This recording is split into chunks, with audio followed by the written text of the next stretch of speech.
Kung ipapasyal ko kayo dito sa Toronto, siguradong isa to sa mga pupuntahan natin. Tara, dito tayo sa Sonic Boom, dito sa Chinatown.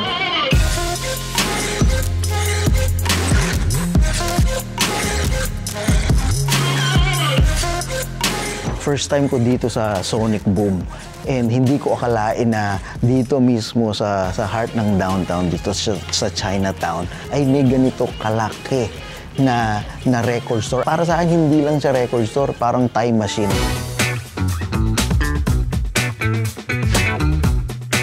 Mapa ang inabutan mo man, vinyl or cassette, diba? CD, mga DVD, ganyan, lahat nandito. Lahat ng part ng culture na yon, mga laruan, fashion. So, nakaka-overwhelm.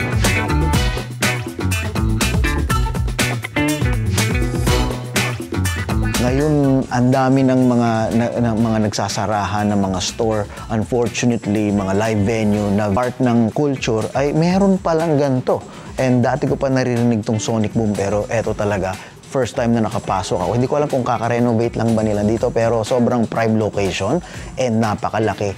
Ito ang bago ko ngayon sigurong gustong tambayan kasi hindi enough yung ilang minuto ka lang dito. Ito yung para sa akin gusto kong maging window shopping kasi yung mga memories talaga na bumabalik dito. Yung mga visual cues na nakikita natin mga panahon dati, wala pang internet, so yung mga album cover, sobrang mga unique at distinct. Pagkapasok pa lang dito, eto agad. Ay, etong si Avril, no, nung kakadating ko lang dito sa Canada, yun yung kakalabas lang ni Avril. Naaalala ko yung mixtape ko sa CD, kabisado ko lahat ng kanta nito ni Avril, no? Yung I'm With You, Skater Boy, at ganoon pa rin siya. Ang ganda pa rin niya, di ba? Yan.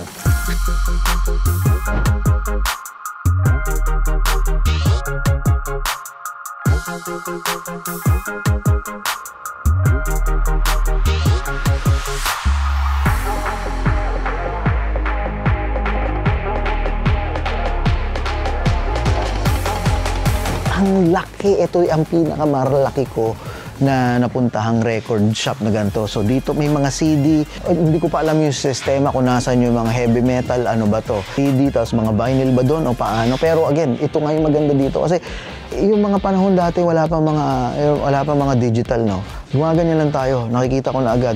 Oh, ito, alam ko agad yung artwork ng Daft Punk, alam ko agad. And ito yung maganda, yung art ng pag-scan ng mga music dati. So visual, sensory overload siya. Yung emphasis na mga artist dati, mga album na mag-stand out from literally hundreds ng ibang mga album covers.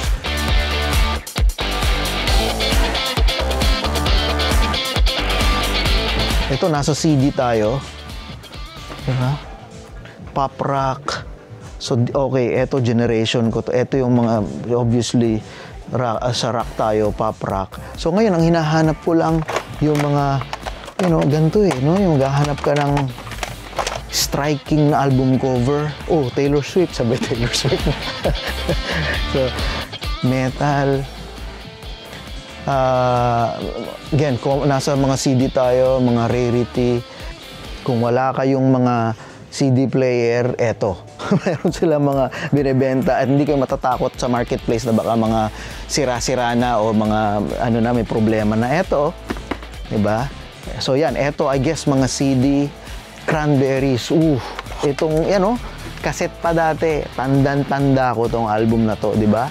Maski walang text, alam mo, Cranberries. Yan.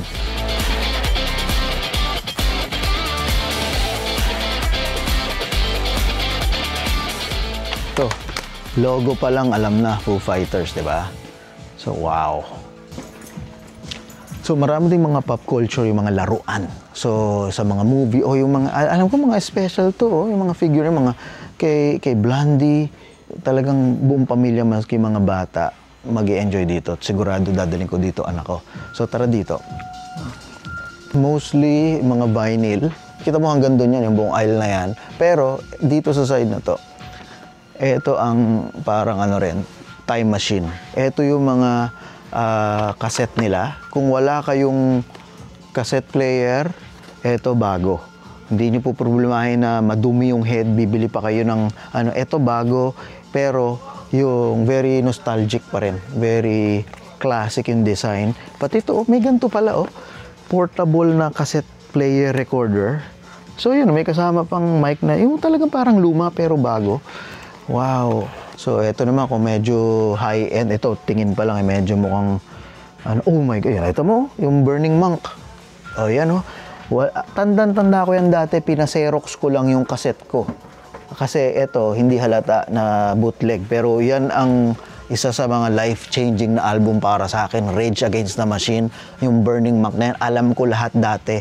Yan ang rason kung bakit talagang nalulun ako sa mga pagbabanda dahil yan sa Rage Against the Machine. So, yung specific na album na yan.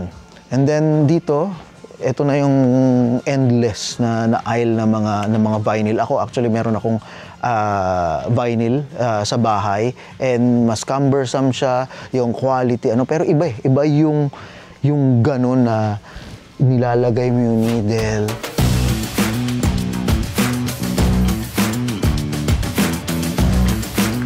So ayan, eto, tip of the iceberg lang to. Dito tayo sa Sonic Boom, downtown sa Toronto, sa may Chinatown.